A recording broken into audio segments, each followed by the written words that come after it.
Là, ils ont compris, c'était le héros qu'on ne veut pas suivre, le modèle qu'on ne veut pas suivre.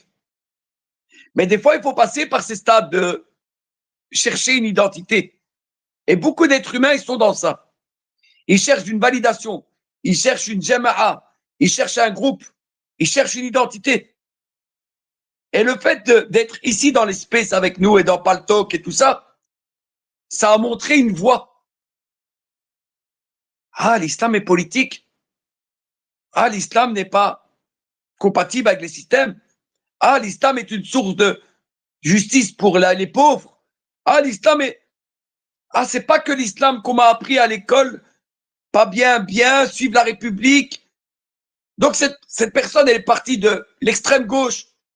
Mais on leur a jamais montré dans l'islam que l'islam est un système qui est la solution pour le monde, est un système politique. Et avec les discours qu'on a, nous, d'expliquer ça, eh ben, les gens, ils réveillent leur conscience. Donc, tu ne peux pas te dire, ça va finir fou. Oui, les gens vont suivre. C'est parti.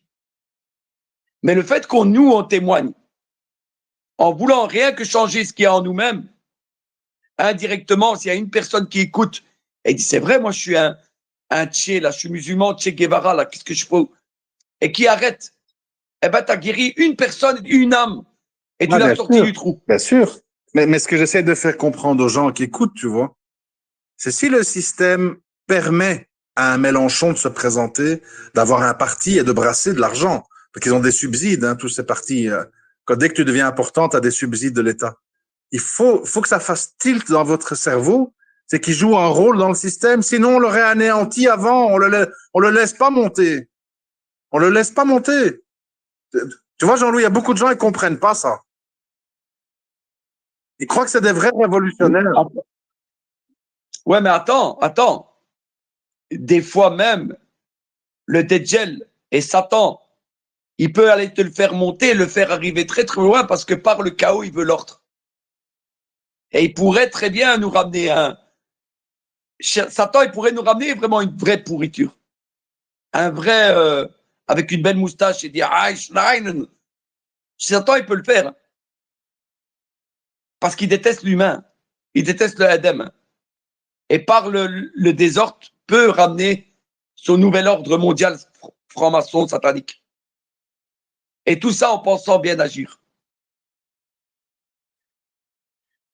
Donc on marche sur des œufs, hein, les frères. Mais le plus important, c'est pour ça, cherchez dans votre âme, ceux qui vous écoutent, qui vous voulez comme valider. Mais attends, il y a des gens, c'est des stars. Attendez, juste un truc. Vous savez que Mélenchon, il a été ministre. Hein. Il a déjà été ministre. Hein. Je crois que c'était en 2000. Ouais. Mélenchon, c'est un ancien ministre. Hein. Et oui, les gens oublient ça. Vous savez, Mélenchon, c'est un énarque. Il a fait l'école de l'administration des hauts fonctionnaires. Donc, Abou Ryan, il a tout à fait raison. Mélenchon, il fait partie du système. C'est comme, comment il s'appelle l'autre là? Asselineau. Asselineau aussi. Asselineau, c'est un énarque. C'est un haut fonctionnaire. Philippot, pareil, c'est un énarque. Ils font tous, en fait, ils sortent tous du même moule. Ils sortent tous du même système. Donc oui, mais moi ce qui me chagrine un peu, c'est que pour moi en France, on n'est plus en démocratie déjà premièrement. Voilà déjà. Et en fait les gens en allant votant, en allant voter, en fait on légitime le système. C'est ça le problème. Tu as entendu ce que tu viens de dire? En tant que musulman, avec une identité islamique, ce qui me chagrine, c'est que dans le pays des mécréants, on n'est plus dans le système des mécréants démocratie. On est dans une dictature. Et alors, c'est pas ton cirque, c'est pas ton cinéma, c'est pas ton identité. Ça devrait même pas te chagriner qu'on n'est plus en démocratie, parce qu'on soit dans une dictature ou une démocratie. C'est comme si tu disais, je suis nostalgique qu'on n'a pas une vraie démocratie. Mais non. Ce qui devrait te chagriner, c'est qu'il y a des musulmans appelés sarrasins par leur ennemi qui souhaitent une vraie démocratie, qu'ils ont l'espoir dans ce système et la laïcité. Ça devrait te choquer. Mais attends, mais la démocratie, c'est un système de gouvernance. Eh ben, C'est tout. qui contredit le système d'Allah. Mais non, s'il y a un parti politique qui se présente en disant, voilà, nous, notre parti politique, c'est mettre la charia. Imaginons, Eh plus ben, de 60% des Français votent pour ce parti-là, qui veulent la charia. Ben, c'est mais c'était interdit. la même chose en Algérie. Les Algériens, ils étaient pour Eh le ben, fils. C'est ça la eh ben, c'est démocratie. interdit. Et c'est interdit, et c'est pour ça que ça n'a pas marché. Parce que le diable, qu'est-ce qu'il a dit en Algérie? Quoi? Nous, on a joué le jeu démocratique pour mettre au pouvoir des démocrates. On ne veut pas mettre au pouvoir des laïcs ou des gens qui veulent la loi d'Allah et la charia. Quand tu joues avec le diable, quand tu t'es obligé de jouer mes règles. Et c'est là où est le piège, justement. Parce que si tu suis ce raisonnement, le fils, il avait raison. Mais non, l'histoire lui a montré qu'il avait tort. Parce que tu ne rentres pas dans un système horrible pour instaurer quelque chose de noble. C'est comme si je te dis, je vais faire mes ablutions avec de l'urine. Tu ne rentres pas dans un système démocratique pour instaurer la loi d'Allah. Et même si tous les partis étaient des partis dits islamiques, et il y avait un seul parti qui appelle à la démocratie, à la laïcité, au communisme, ce ne serait pas possible. Parce que nous ne sommes pas dans une démocratie en islam. Nous sommes dans une charia avec la loi d'Allah, avec des émirs qui jugent avec le Coran et la Sunna. Et quand on veut élire un représentant, on doit se donner ce représentant qui ne demande jamais le pouvoir. On doit vouloir le plus pieux. Et ceux qui vont voter, c'est les plus sages et les plus pieux. C'est pas un fils de mécréant qui est mécréant, qui pense à la gay pride et tout le monde peut voter, tout le monde a le choix. Non, non. En islam, c'est pas ça.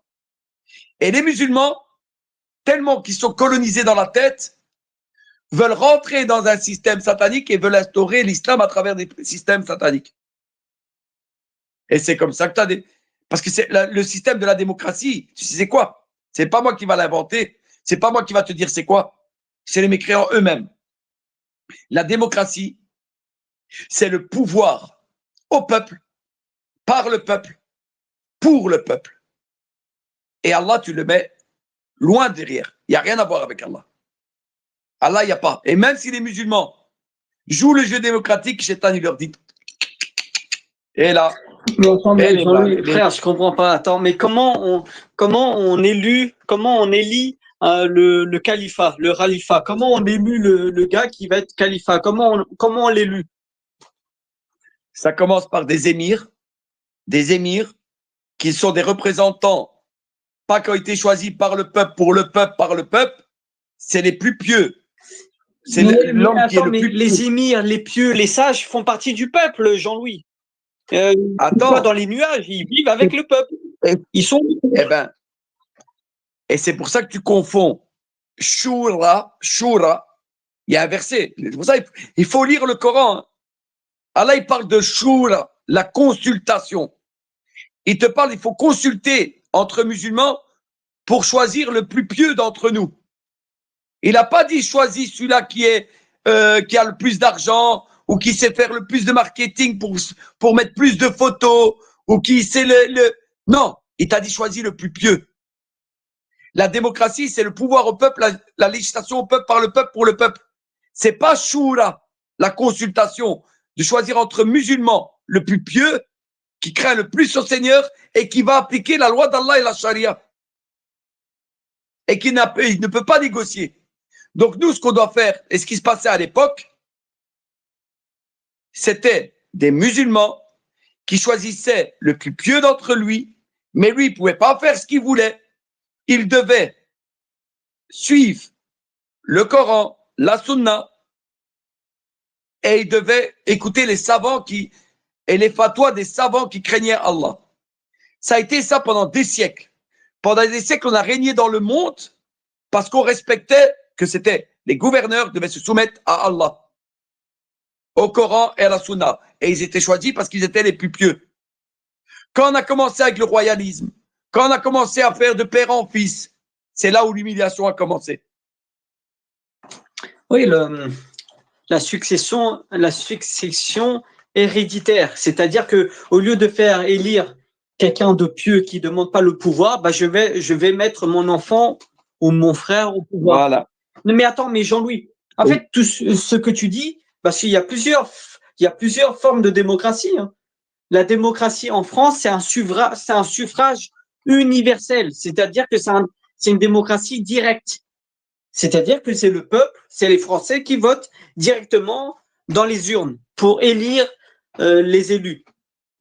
Mais après, il y a la démocratie indirecte. C'est-à-dire que c'est les élus, c'est pas le peuple.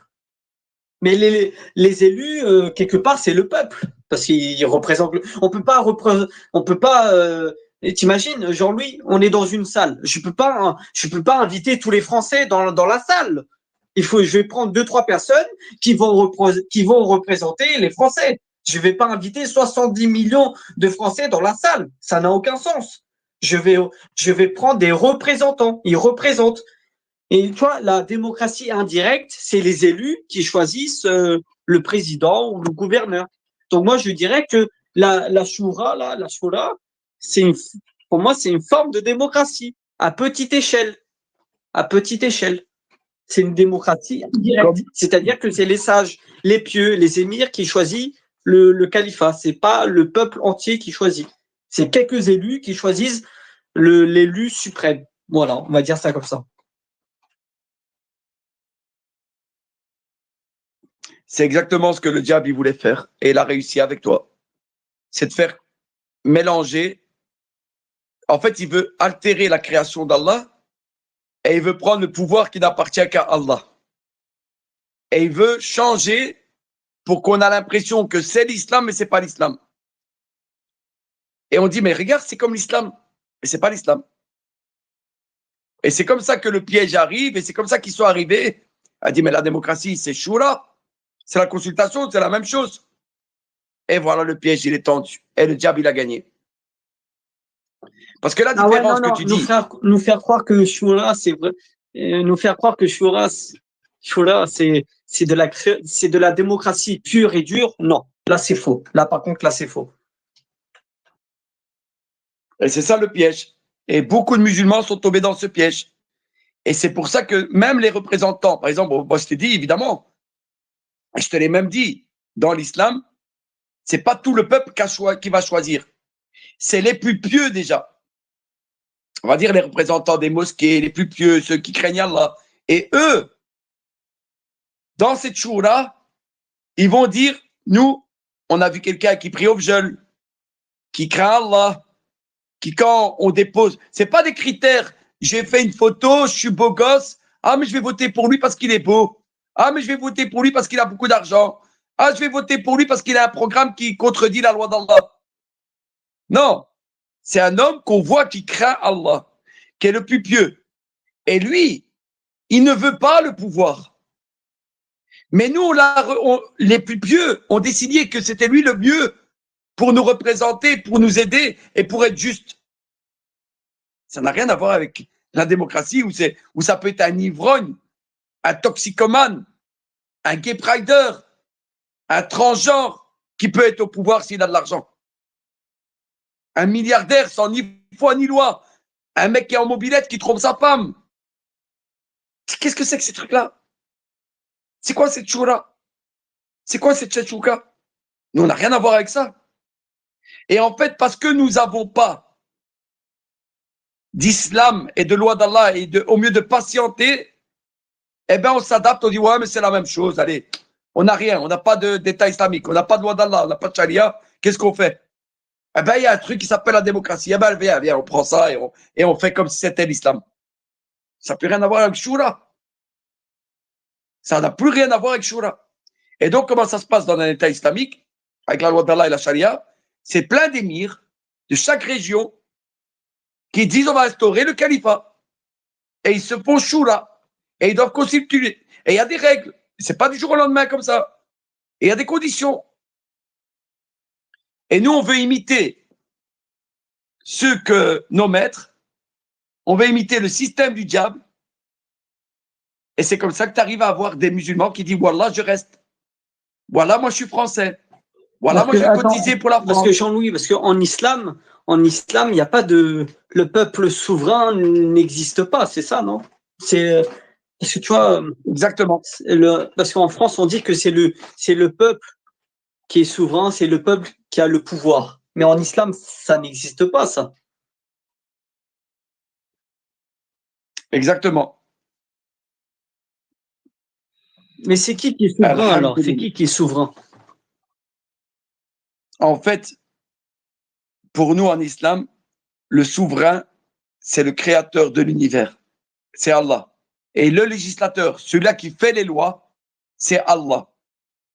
Et lui, vu qu'on doit gérer les affaires de notre peuple, parce que la politique, c'est l'art de gérer les affaires du peuple, et qui est meilleur que Allah pour gérer les affaires du peuple?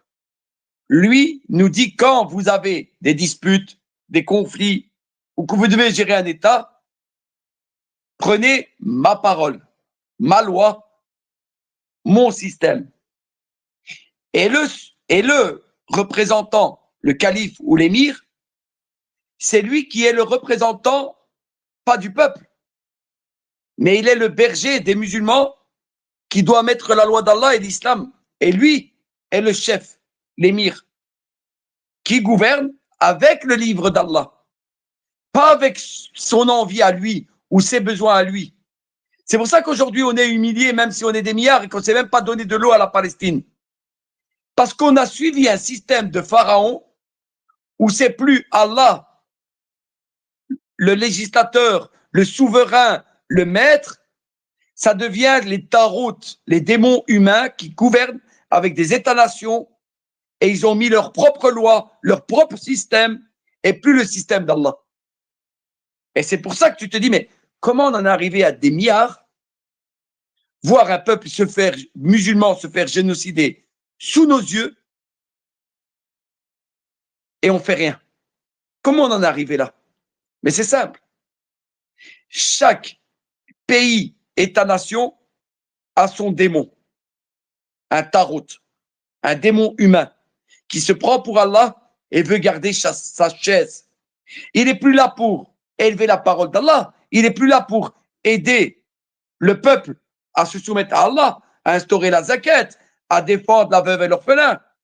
Il est là pour avoir sa chaise, faire des lois à la place d'Allah et oppresser son peuple. Et nous, les musulmans, au mieux de dire, mais moi, il faut se désavouer ce mec. Pour qui il se prend? Il va aux toilettes, il se prend pour qui? Qui reste à sa place. Il doit être au service d'Allah. Il doit se soumettre à Allah, lui. Il doit être le plus pieux normalement, le meilleur. Et vu que c'est le pire qu'on a mis comme gouverneur démon, et que lui, il veut défendre sa chaise, et que les polices et leur armée est sous son autorité à lui, le roi, eh ben, l'armée n'est plus au service de Allah et défendre la veuve et l'orphelin, elle est là pour détruire les musulmans de l'intérieur. Et c'est comme ça que tu as des gens comme Sisi qui se prennent pour Allah, qui gouvernent à la place d'Allah, qui ont une armée qui oppresse les musulmans et qui ne sont pas au service d'Allah. Et ça a été fait par étapes, en mélangeant la Shura contre la démocratie, l'émir contre ses taroutes. Le nationalisme. Jean-Louis, parce que à chaque fois tu t'en prends à Sisi, mais euh, qui gouverne avec les lois d'Allah, Jean-Louis? Je t'ai donné un exemple de Sisi, évidemment, ça aurait pu de Sisi, ça aurait pu n'importe lequel.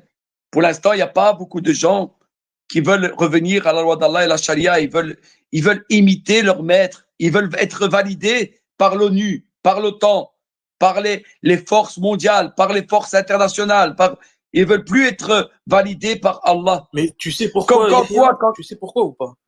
Parce que les gens n'ont plus de cerveau. Les gens veulent faire ce qu'ils veulent. Sortir en boîte, la mixité, les TikTok, les réseaux. Tout ça, c'est un monde. C'est un monde des réseaux. Les gens, quand tu leur dis, ouais, fais pas ça, ils vont te dire quoi? Mais t'es qui, toi? T'es mon père? T'es qui? Mais je fais ce que je veux, moi. Ils vont te dire ça, les gens. Tu vois?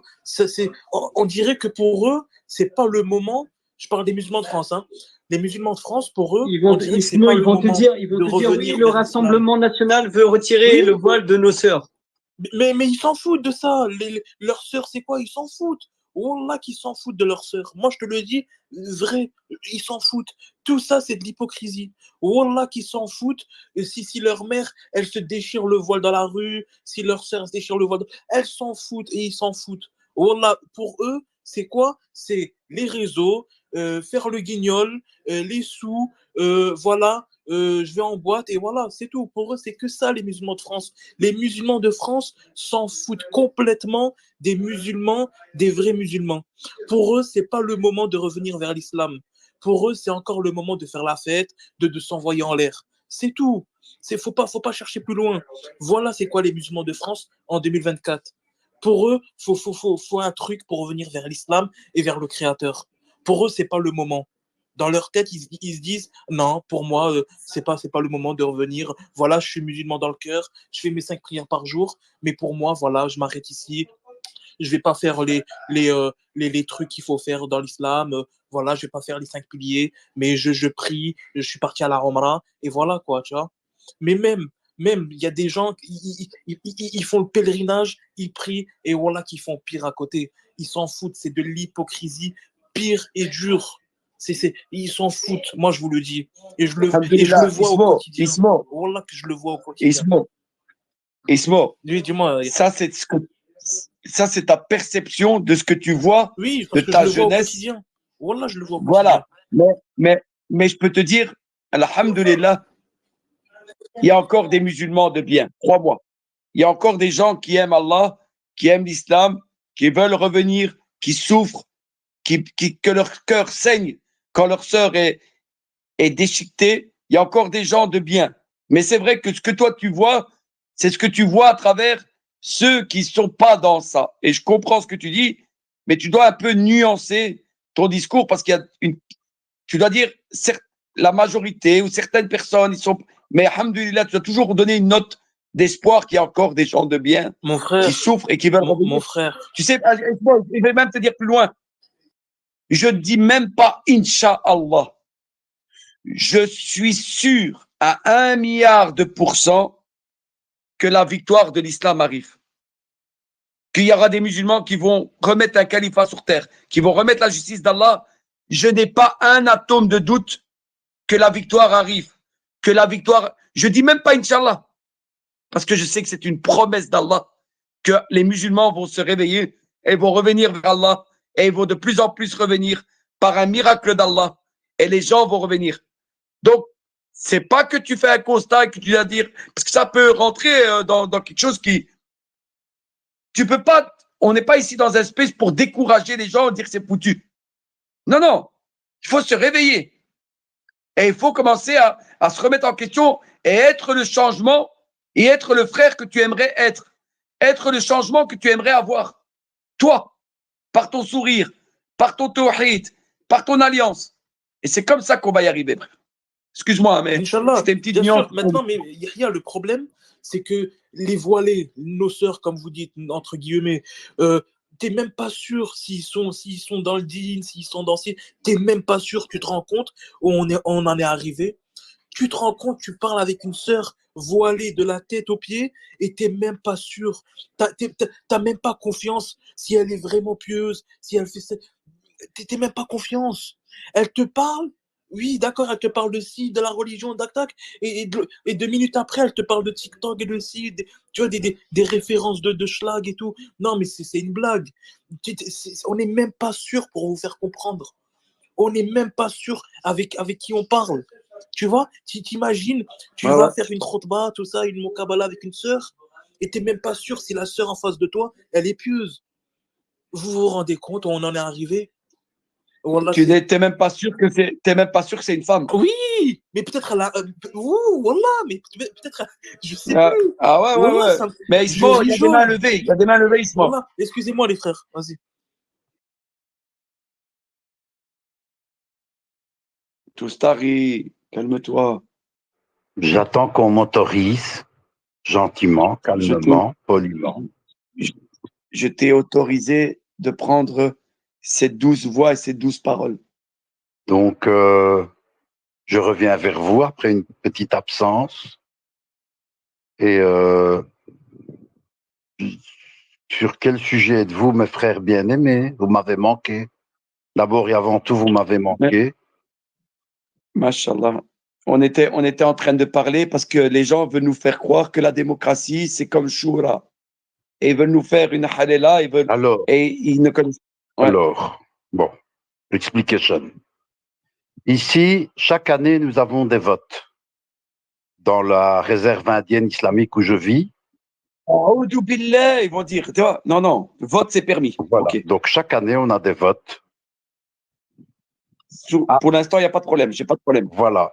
Après, les candidats sont proposés. Après, voilà, je veux dire, bon, peut-être que tu peux te proposer, peut-être, je sais pas comment, je sais pas les détails, mais 3-4 candidats nous sont proposés et on vote pour le candidat qu'on estime être le plus à même de remplir la mission. Voilà. Alors, quelle est la mission du candidat en question? C'est quoi ta mission? On vote pour qui? En fait, on vote pour quelqu'un, comme on est à peu près, allez, je vais dire un chiffre en l'air, on est 300 par exemple, ou 100, je ne sais plus combien, mais peut-être 250, 300, 60, c'est pas important. Disons 300 ou 100. Eh bien, on vote pour quelqu'un qui va nous représenter auprès de notre émir pour les condoléances. D'accord? Pour nos condoléances. Ce qui fait qu'au lieu que ce soit 300 personnes qui vont chez l'émir, et on ne sait pas c'est quoi, etc., et ça fait un capharnaüm, c'est une seule personne qui y va, et lui, tous les mois, tous les 2 mois, tous les 3 mois, je ne connais pas les règles exactes, mais il réunit, et ce qui fait que lui, il réunit 10 personnes, mais en fait, il est en train de parler avec 300 fois, il est en train de parler avec 3000 personnes, en fait. Et il présente les condoléances. Mais les condoléances, c'est quoi? C'est pas pour dire est-ce que le voleur, faut lui couper la main? Celui qui a lapidé, comment on va le juger? Celui qui a fait zina, comment on va... Non. Est-ce que riba c'est halal ou... Non, pas du tout, non. Les condoléances, c'est il y a telle route, ça fait longtemps qu'on a fait la demande, est-ce que vous pouvez venir pour réparer telle route? Les poubelles, il y a eu un petit truc qui s'est rajouté, il faut venir prendre des poubelles là-bas aussi. Et des choses de cet ordre-là. Donc, ça n'a absolument, strictement rien à voir avec des législations dites législatives, que quand vous cherchez la définition dans le dictionnaire sur Google, il vous dit qui fait les lois, qui décide des lois, et qu'un humain va décider en âme et conscience, de dire c'est bon, ça suffit maintenant, stop, on arrête. Le mariage, c'est pour tous. Non, ça n'a rien à voir. C'est pas des gens qui vont aller légiférer à la place d'Allah. On vote pour quelqu'un qui nous représente. Premier. Deuxième, le émir en question, il est entouré de sages qui ont fait leurs preuves, qui ont des capacités, qui ont des diplômes, etc., des compétences pour la gestion de l'État. Et eux qui lui... Et alors, il peut avoir des ministres, hein, par exemple. Loisir, un vizir. C'est quelqu'un qui dit, moi je m'y connais, je sais comment on gère les... Parce que il n'y a rien à faire. Quand tu vas en société, il y a des choses à gérer. Les écoles, les ouvertures, à quelle date on ferme, comment est-ce qu'on va... Et alors, ils font des règles. Ils disent, bon, on va faire le matin, ça va être pour les garçons. La nuit, l'après-midi, ça va être pour les filles. Ou l'inverse. Il dit, bon, le matin, ça va être pour les filles, et l'après-midi, ça va être pour les garçons, l'école, par exemple. Et des choses de cet ordre-là. Voilà les choses sur lesquelles, dans ma réserve indienne de tendance islamique, on discute. Mais il est hors de question de décider de tout ce dont Allah a déjà discuté. nous sommes tous d'accord que quand Allah et son prophète ont décidé d'une chose, il ne nous appartient plus d'en avoir le choix. Tous dans la réserve indienne, tous ici, nous pensons ça. Et tu prends le plus petit, le plus idiot, le plus imbécile, tu lui dis la saliha d'Allah, il dit la saliha d'Allah fawq rasi. Elle est au-dessus de ma tête. C'est elle qui décide. Il va, quand ils ont un différend, il dit, tu acceptes? Il dit, elle est sur ma tête. Ce que tu diras, si tu me dis que c'est la loi d'Allah, ben je l'accepterai. Voilà quoi, c'est tout. Donc, je ne vois pas comment on peut rapprocher ça de la démocratie où c'est eux-mêmes qui décident des lois chaque année et qui décident, par exemple, stop, ça suffit, on arrête maintenant. Si un homme décide en son âme intérieure